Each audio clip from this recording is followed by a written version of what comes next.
Hello there, my name is Brad Glover and welcome to my first actual video here on the channel, which is very exciting, I hope. Today's video will be on painting blue blades in two different ways, the regular method and the extreme method. So here are two examples of the two methods of blades we'll be painting today. On the left we have the standard method, which is blending from darker blue to lighter blue, the white highlight around the edges and down the middle, plus a couple of little shine lines put in there for a bit of extra specialty. Then on the right we have the extreme method, this time blending from black to blue to white, and then the same white highlight around the outside and down the middle, but this time with more extreme, almost anime-esque shine lines down the side. So, you know, a bit more flashy. So, that's enough preamble. Let's get into the actual painting. We'll be starting with the standard method. So here we have a blade that's been painted with Temple Guard blue as a base coat, and all we're doing is adding some Sotek green that's been heavily thinned down with water into like a glaze over the top.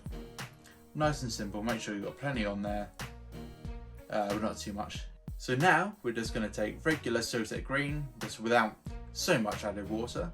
We're just going to add it to the lower areas of the blade, well the areas of the blade that you want it to be darker than the other parts. We're going to put it down here, and then we're going to put it on the opposite side of the blade up here. This bit, make sure it's nice and smooth. Right here. You can put it on either the bottom or top, it doesn't really matter, you can have it either way you want. Just make sure that's smooth there.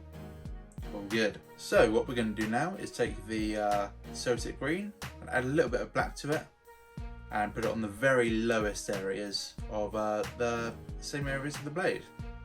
Add it to this bit here lower down. Make sure you've got some Sotek green showing.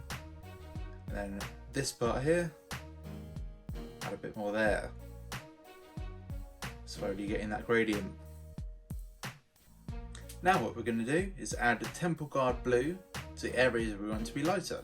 So the opposite end that we just did. So up here, using Temple Guard blue. Get it there, nice and smooth. And on the lower end as well. So what we're going to do now is add Temple Guard blue mixed with a little bit of Ulthwan grey, my favourite colour, added to the very highest and on the other side lowest parts of the blade. The extra shiniest bit right there.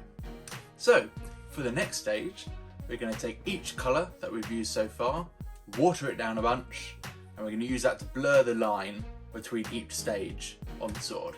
See how it goes. Starting with Ulthwan grey mixed with Temple Guard blue, super watered down of course. We're going to start mixing it in here, blurring that line, get that in there, nice blending that. Next is the Temple Guard blue, blending both sides of where the gradient is, blending it in there, make sure it's not pulled in too much, get some of it off if you need to, then blending in there as well. Now with Sotek green, blending in both sides, just here, nice and thin down as always. Blend it in there, nearly done now. Getting it in there. And finally with Sotek green mixed with black, same mixture as earlier, just blending in that final gradient in there. Super satisfying once it's done. There we go. Now finally we're on the home stretch. So we're just highlighting the edge here with white, well Ulthwan grey. You never actually use white when painting unless you're actually painting white. So we're just getting some Ulthwan grey, putting it on the edge, making sure you've not got too much or too little. It's a fine line, so to speak. Making sure using the side of the brush here, nice and easy to get a nice crisp edge on that blade. On there. Now the other side, again using the edge of the brush, get the edge on there,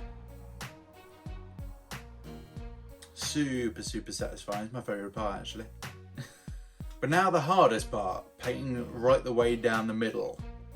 I don't think I've ever got this right in the years I've been doing this, but down the middle, it doesn't have to be super straight. As long as it's pretty good, you'll be fine. You're gonna need to make sure to go over it a couple times, just make sure it's a solid line and it's not fading too much. And if it is a little wobbly, you can always touch it up a little bit later. Get down the side here. You can always do some little lines up the side there to touch up any wobbly bits you might have. Right here as well. Do a nice line there. Really brings out the shape in the sword.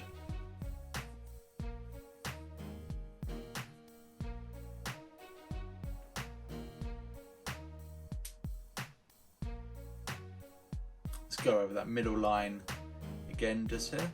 Almost done now. All we're going to do now is just do some little shine lines, I like to call them. On here, there and there, and so on the other side. Make sure they're parallel, ideally, it'll give the best effects. And then just a couple little lines, really just brings it up a level. I'll mess that one up. There we go, that'll do. And there you go. Who needs an airbrush when you've got skills? So that's it for the regular method. Now onto the extreme method. The main difference in this is instead of mixing Sunset Green with black and Temple Guard with white, well, Hawthorn Grey, but you know, close enough, is we're just going to use pure black and pure Hawthorn Grey to make a more higher contrast and a bit of difference with the shine lines as well. So let's get into it. So here I've already got the basics already done. We're just going to add pure black to the bottom corner here. Make sure that all covers nice and smooth. Nice and that bit there. And then in the top left corner here, chuck some here as well. Do it nice and smooth. That's how we do it. Now we're going to get the pure Hawthorn Grey. We're just going to put it in the top left and top right corners. So you're getting on here nice and smooth. It's a great colour for getting on smoothly Hawthorn Grey, highly recommend, 10 out of 10. Nice and smooth on there, roughly in line with where you already put the black. And now back onto blending. So we're taking super watered down Hawthorn Grey and just blurring that line once again between here. It is slightly harder on the extreme method because it's more extreme gradients, but still works just the same. Again, now we're going to be blending the Temple Guard blue in the same way that we have in the previous stages. Just blending it right there, making sure to blend both sides, doing the grey and the Sunset Green down there. There we go. And yes, again with the Sunset Green, blending the two layers here, like we've done, you know what's up.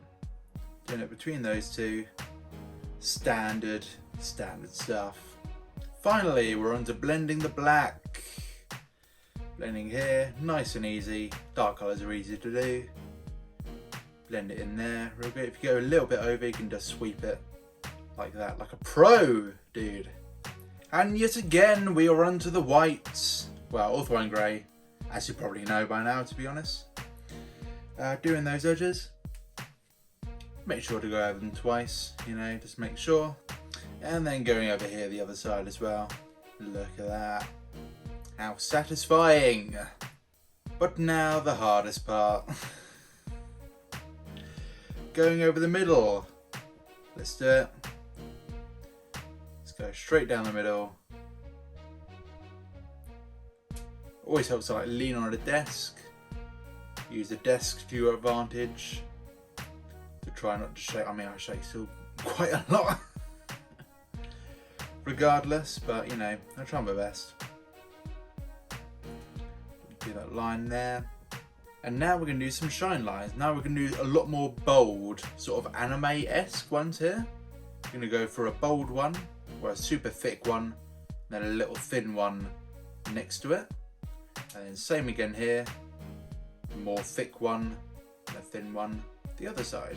Then we're going to do the same on the other side. We're just going to do one on the other side. I think that'll be enough. A thicker one here and a little thin one. There we go. And there you go, looking good. So that's also it for the extreme method. It's also good to keep in mind that those shine lines at the very end can actually be used to cover up parts where you've not actually blended so well. But at the same time, it's also good to keep in mind that you need to have faith in your own ability. So don't always cover up your mistakes, because it probably looks better than you think it does, because you're going to be overcritical of your own work. And just because it's not perfect doesn't mean it's not perfect to you. And that's the most important thing in this hobby at the end of the day, is if it's perfect to you, that's all that matters. You're doing it for yourself, you're not doing it for anyone else. You're doing it for your own self-enjoyment. So just take that, ignore most criticism from people on the internet, because that'll kill you. So yeah, that's probably actually a better takeaway from this video than the actual tutorial itself, is yeah, just because it's not perfect in general doesn't mean that it's not perfect to you. So, you know, try and take that away if you can. So that's it for the video for today. Let me know down below if you in the comments if you enjoyed this video or any other videos you want me to make. So actually my next video, which will be here in 2 weeks, will be on converting what's his name? Converting Bastian Carthalos, big Stormcast guy with the hammer. You know him. You know, there's a picture or something somewhere. But if you're watching this on YouTube, you can actually watch that video right now on my Patreon. They go up 2 weeks earlier over there, so you can watch that video right now if you're watching this one on YouTube. Or you can just wait 2 weeks and then watch it on YouTube here. So, you know, it's up to you. And a link to my Patreon is down below in the comments or on my actual profile. Also on my Instagram, you'll be able to see plenty of things that are going on. Both of those are at Brad Glover Kit Bash on both Patreon, Instagram and YouTube. So I haven't decided how I'm actually going to sign off these videos yet, so I'll see you in the next video. God. Oh God. Well, I hope someone got something from that, I guess. But in due course, we'll see. Maybe.